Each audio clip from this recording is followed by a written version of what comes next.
Okay, Perek Tess. Let's just cut to it a little bit. If you guys want to open up your Tanyas, we'll read the first few lines. Perek Tess, chapter 9. Vihine, behold, the Mokoim Mishkan, the place of the dwelling of the Nefesh Bahamas, of the animal soul. Shemeklipas Noiga. That's from Klipas Noiga. What's Klipas Noiga, anyone? What is Klipa? A shell. What's the difference between Klipas Noiga, which we're learning about over here, which means a shiny shell, a translucent shell, versus Gimel Klipas Temeas, versus the three unholy shells? What's the difference? Again. Very good. Zach, who taught you that?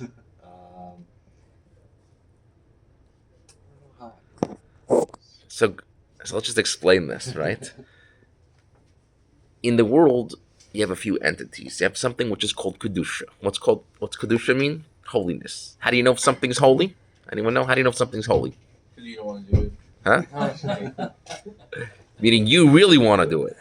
You have a Nefesh Bahamas doesn't want. How do you know if something is holy? What's the definition of holy? I'm just, again, we're in class here. So besides translating words, we're dealing with concepts and ideas and avodah. What's holy? How do you know if something, Ezra, how do you know if something's holy? Speaks about it in the Torah. Speaks about it in the Torah. So if it doesn't speak about it in the Torah, it's not holy? You don't know? It's important to know. Is the table holy? Is tefillin holy? Is a shul holy? It can be used for good. Okay, on the right. I want a little deeper. I want a little bit more clear. What's something which is naturally holy? Yes, Shinir. It's a nullified test. Oh, very good. The definition of holy is something which is nullified to God. It's holy, it's revealed, it's batel in Hebrew we say. So therefore, a pair of tefillin is nullified to God. A siddur. Look at a siddur, huh? The whole purpose is to use it to pray to God. A Torah book, a Gemara, a Chumash, a siddur, a shul, a learning hall. That's holy. The way it is, it's nullified to God. Then you have another entity, which Ezra was touching upon, which is called Klipa Noga. What's Klipa Noga? It's a shell, it's a husk. But, like a Klipa, it conceals and it hides that which is inside. Anyone here, let's see, what's your favorite fruit? Anyone here like, grapes? Okay, that's, they conceal, but that's not so bad because you can actually see through them. Anyone here like a honeydew? Okay, that's a good example. Mango, banana, honeydew, watermelon, cantaloupe, okay, pineapple, walnuts. All these 7 fruits and nuts which you just mentioned, what would happen if you start taking a bite out of the walnut, the mango, the honeydew, the cantaloupe, the banana, and you take a bite out of the husk and the shell on top? What's going to happen? You'll find the inside. You're fine, but what's going to happen? What's that taste, that feeling on the teeth going to feel like? Nasty. Are you going to say because it's covered, there's nothing delicious inside? Yes or no? No. There's something great inside. The only thing is, you need to open it, peel it apart, break it, or in English we call it access it. That's Klipa Noga. It hides, it conceals on godliness. That's what's inside. But the key here is that it's accessible. So what's Klipa Noga? It's an accessible shell. And accessible in our terms mean I have to take that thing, that object, and use it, like Ezra said, for what? A divine purpose. I have a cup of coffee. So I want to drink the coffee. Why do I want to drink the coffee? Because I like coffee. I see people here, they make coffee every single day.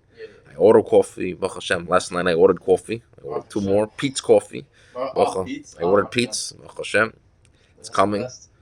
So the question is, why am I drinking coffee? Do I like the taste, the hot, the whatever?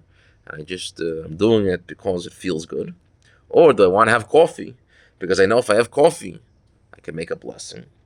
And then I could use the caffeine in the coffee to be able to learn Gemara, daven, right? Do a mitzvah. Let's say there's an old lady and she's about to cross the street of 6th Avenue and she's slow and she can't do it. She needs someone to stop the car just for her. And I'm tired, but if I have coffee, I'm excited. I could get up and do something. I'll have the coffee. Coffee Coffee also makes you crash though. After the burst of energy. Just drink more. It could. Just drink more. Don't crash. Everybody has different reactions to it. But I'm not talking about the crash. I'm talking about generally, from my understanding, coffee within a reasonable amount, like 1 or 2 cups a day, is actually very good for the brain.